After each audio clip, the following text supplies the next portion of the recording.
In this video, I'm going to tell you how every single sweaty player plays Arena. With this information, you'll be able to choose whether or not you want to fight them for practice or you can avoid them to gain more Arena points. I'll also be breaking down fights, giving tips and tricks, lots of stuff. Let's hop into it. Most sweaty players either land at Anvil or POIs that have vaults. If you want to have the highest success rate off spawn, try to avoid named locations. So I landed at Anvil Square and my strategy is usually to try to fight somebody as soon as possible, but I had this whole building uncontested, so I just looted up, got healthy, and then looked for a fight. The ODM gear is super useful off spawn because people don't have materials yet. I honestly should have been pouncing on these guys, but instead I just get on their wall. At a location like this, you need to be ready for people to sneak on you at any second. Awareness is key. So I was fighting this guy and I heard somebody else sneaking up, so I stopped fighting the player I was fighting and counter sneak on the other player and was able to quickly get the kill. Make sure you have visual audio on, that's how I saw that guy coming. The other player ran, and look at how good ODM was here. I heard him ratting in this building, but I didn't know where, so I just ODM it out, and boom, he's fully exposed. Now listen, off spawn, you can do whatever you want, but in the mid game, every single sweaty player is going to be rotating to one of the 3 vaults. Literally everybody wants that mythic loot in Arena. So at this point, I start using my ODM gear to head to the vault. On the way, I actually find some people fighting here, so I go to third party that.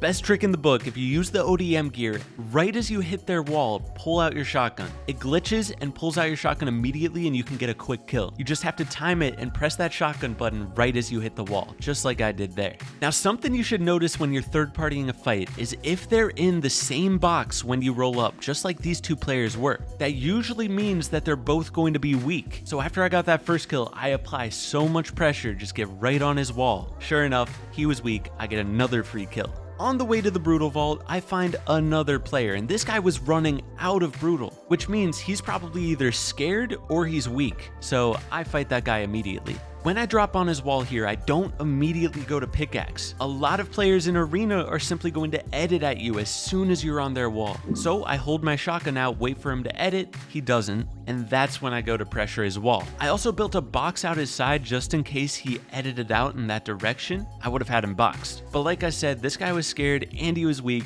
Everything I predicted was right, and it was a free kill. And now it's time to finally fight for the vault. First step to getting the vault is fighting everybody at that location. So I build up to height while protecting my angles, and then I pressure his wall from a diagonal. This is a good way to pressure a wall. If he edits, you just build a floor. I get chopped out here, still get some damage dealt, get a little more damage dealt through this tiny little crack here. But there's a third party. What did we learn from earlier? When a third party approaches, forget what you're doing, make sure you're safe. Now both these players are much more confident, so to start this fight, I'm really just feeling out the situation. I'm keeping track of both players, trying to avoid getting snuck up on, dealing counter damage, but I'm not full sending either of these fights. A lot of people, once they do a little damage to one of the 2 players, will just start full on psychoing them. Take it slow, be patient. I start pressuring this first player because the other guy kind of disengaged a little bit, but I'm making sure to block my head while pressuring his wall here. Why do I do that? Because most third parties will build up over top of you and just drop in on you. I get this first player weak, and that's when I hear the other player building up to height. That first player is going to be healing for a little while, so I just go fight the other guy way up on height. It's going to take that third player a while to get back into this fight, so I have a chance to take out this guy. He boxes up here, and I go for this wall from a safe distance. I end up getting the wall here, but he gets the wall in front of me. Most players, when you get a build either in their box or one of their walls, they're going to make more space. So instead of pressuring from that same angle, I immediately look to pre-box him out the back. I end up getting his sidewall here, getting a peek, and then I just push forward because he is weak, and I gotta end this fight. Sure enough, I got the kill, but this other player is nowhere to be seen. I end up breaking some builds, I can't find him, so I go for the boss now. When going for the vault, if you have ODM, you always need to just spam that ODM, break all the builds just to make sure there's no one ratting. Especially since there was a player here a second ago. But it turns out he wasn't anywhere to be seen, I'm able to get the vault, and now I am stacked. The next thing after getting the vault that every single sweaty player does, and honestly most players do this without even thinking, they all rotate straight to the center of the map. Most people end up going between Mega City, Brutal, and Anvil, right in that circle. So yeah, you can find a lot of fights there, but you're also going to find a lot of third parties, which is not good for gaining arena points. So if you want to gain more points, avoid that center circle. Anyways, skip ahead in this game a little bit. Once the island appears, Every sweaty player goes for that all at once, so you know where I'm headed. I get up on the flag and I always build this base. I build up 2 metal boxes on the flag and out a box. You could even make more space if you want, but this was enough for me. People are always going to roll up, so I usually am looking for shots before they get here. I get a little damage on this guy, but there's 2 players on 2 different sides of me, so I retreat into my base. At this point, to get the flag, you have to play so patient in your builds. It's just a big box fight for the flag. Somebody rolls up with ODM. As soon as I hear them coming, I get ready to shoot him so that he can't spam ODM me. I hit him for 60, that backs him off, but then I hear somebody breaking my metal wall next to me. Boom,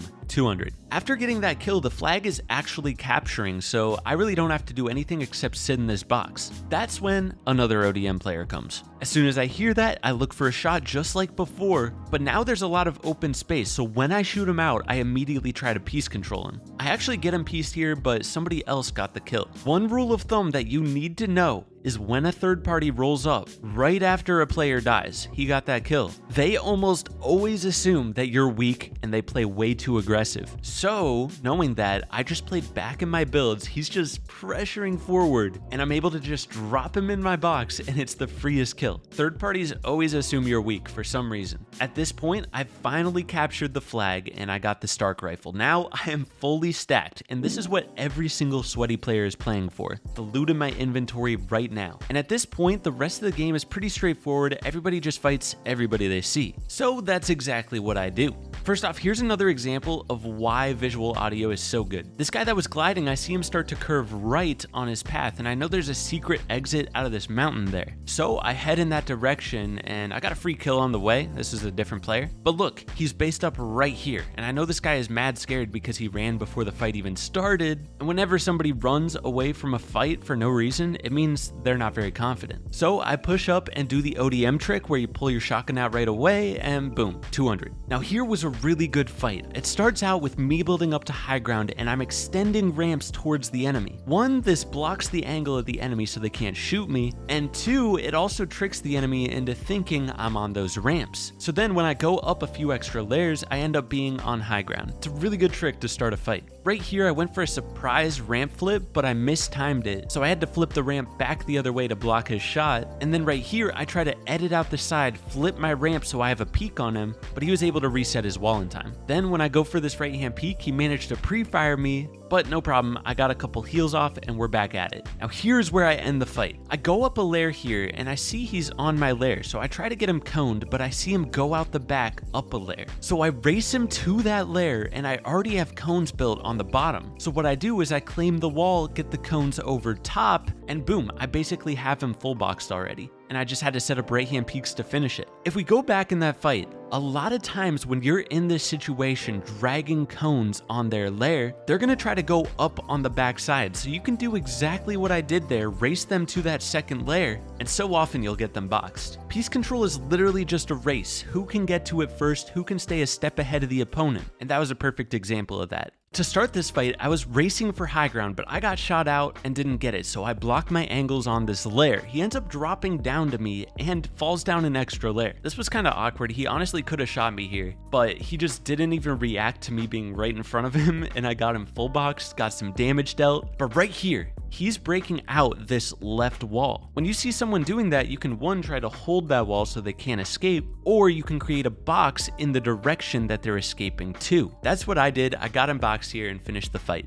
At this point, there's only a few more players and I hear 2 of them fighting right here. I literally just snuck up, the guy wasn't blocking his angles, and boom, I got a free kill. But the other guy literally bodied me here. And then I went back for some of these extra heals because, you know, it's just sitting here, and he did the same exact slide shot on me and bodied me again. That guy is just the king of sliding and pumping, apparently. It was a little bit risky, but I went for another right hand peek and finished that kill. And now it's just a one-on-one against the final boss. A lot of arena players play like this, where they just build up to high ground on not very secure structures. All I had to do was chop this ramp and then line up a shot while he fell, and then build a floor over top of me to block his shot. He ends up boxing up here, and the rest is pretty much straightforward. Hopefully this helps you guys out a little bit. I'm gonna try to keep posting tutorials as much as possible, so stay tuned. I'll catch you in the next one. Peace.